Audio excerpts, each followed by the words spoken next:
Hello and welcome to Reality, the photorealistic virtual studio solution from Zero Density.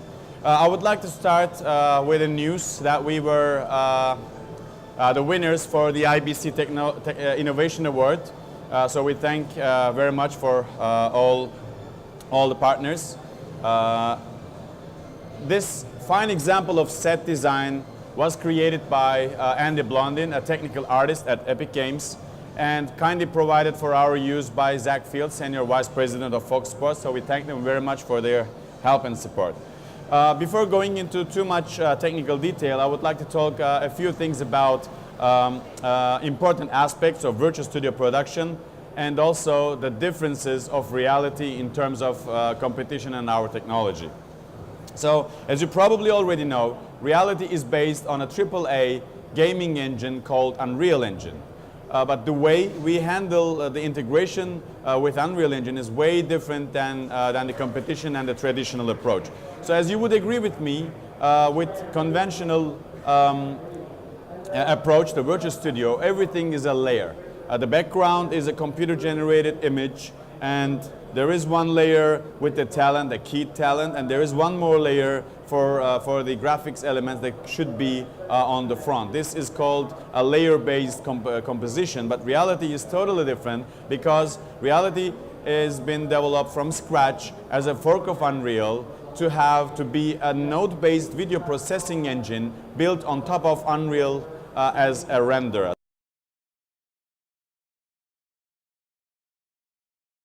Speaking about components, there are many components that form up a Virtual Studio solution, but the most important one of them is the keyer. Reality has its own keyer called Reality Keyer, which is a software-based, a GPU-accelerated, high-performance, high-quality keyer that is 3D aware. I will come to that 3D aware section a little bit later, but now I want to focus on the quality. Okay, so our keyer can handle soft shadows really well. And this is important because without the soft shadows, you cannot have these contact shadows that will make your talent actually look like he's walking on the floor. Without those contact shadows, you're actually floating around. And people have really problems with those shadows because they look really bad, and then they want to get rid of it by clipping it. They're afraid of it. And there are two problems when you do that. One, you lose your shadows, meaning you're floating around, it's not a good composition. And second, even worse, you'll lose detail because you're clipping your level of detail in your keyer.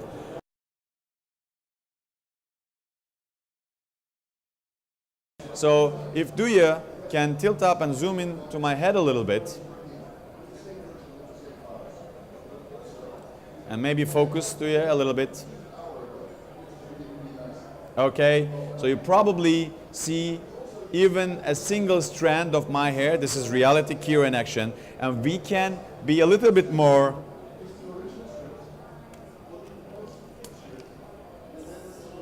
courageous and have this, transparent water bottle in my hand. So as you can see, Reality Keyer has no compromise in quality when it comes to details like transparent objects or soft shadows, and in general we believe Reality Keyer is the best performing keyer on the market today.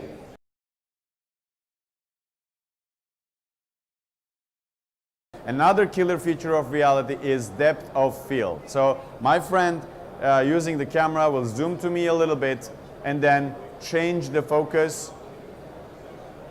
And as you can see, the graphics adapts in terms of depth of field to this change. We receive all the information from the lens. It has been pre-calibrated. We know the focal distance of the lens, so we match the optical depth of field with graphical depth of field in terms of distance, and the result is a very natural, realistic looking depth of field effect, which is very important.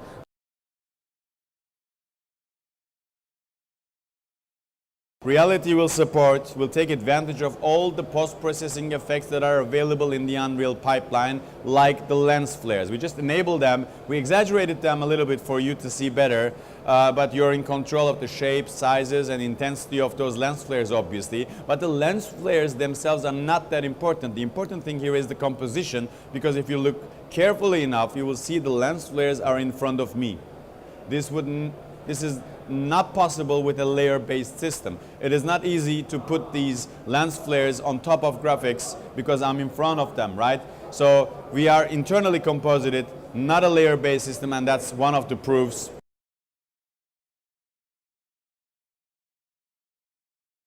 That video wall behind me, as you can see, any text, any object that you design in the Unreal set, the Unreal design, that has a texture on it can be a target for our live sources. In this case, my friend just picked the live input coming directly from the camera. It could have been another source or a clip that is played back right from your reality engine.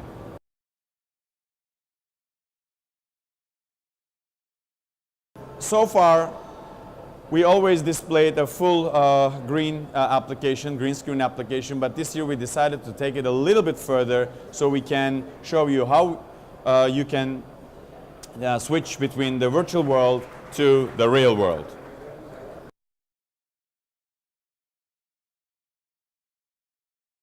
When you're in the physical area, you can use augmented elements in your set. So Philip will just turn left a little bit so you can see our basketball board with nice materials and textures and translucency in it, and also it casts shadow to the wall behind it and to the video wall behind me. If you can see, these are all dynamic shadows created by reality and composited by our node-based processing engine.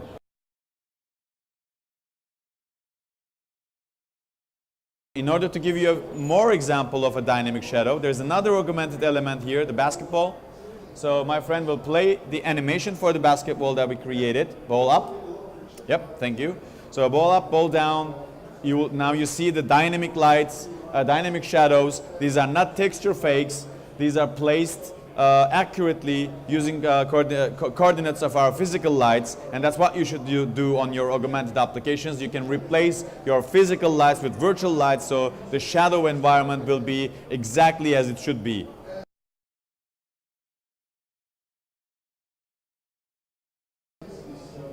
So, as you can see, this green water bottle that I'm holding is not keyed because our keyer knows which areas to key and which areas not to key. And we achieve that by having an internal geometry renderer which renders simple shapes.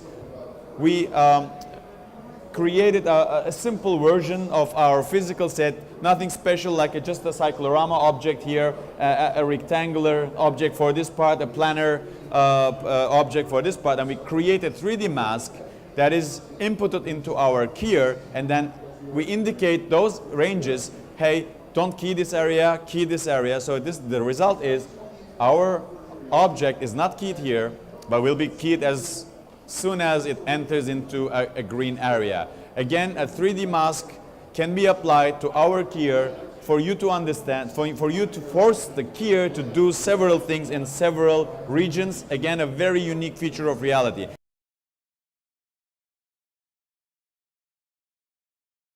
You see that there are a lot of green spill here, spilling from the green wall behind me.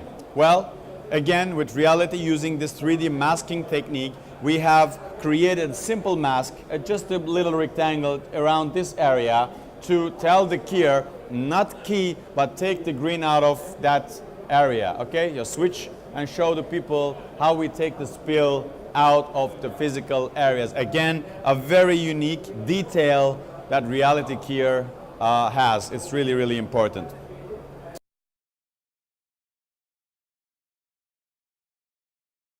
Speaking of augmented elements, we have improved our augmented objects so that you can have shadows, obviously, but also the reflections of the surrounding environment are also reflected over the reflective surfaces of your objects. In this case, this is a piano. It could have been anything. But remember, we are in the augmented area right now. Okay, that is really, really a unique feature of reality.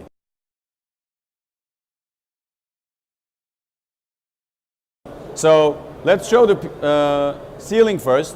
As you can see, we also replaced the ceiling like a set extension. You don't need to use your own physical environment. We can replace it with augmented elements to be a replacement for your physical or an extension of your physical set. We could have done the same thing to the left side of this area.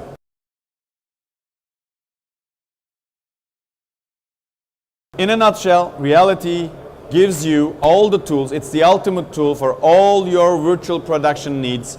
Simple green screen, blue screen applications, pure augmented applications with augmented shadows and relighting, or hybrid ones like the one that we displayed you today. So this was reality. Thank you very much for watching.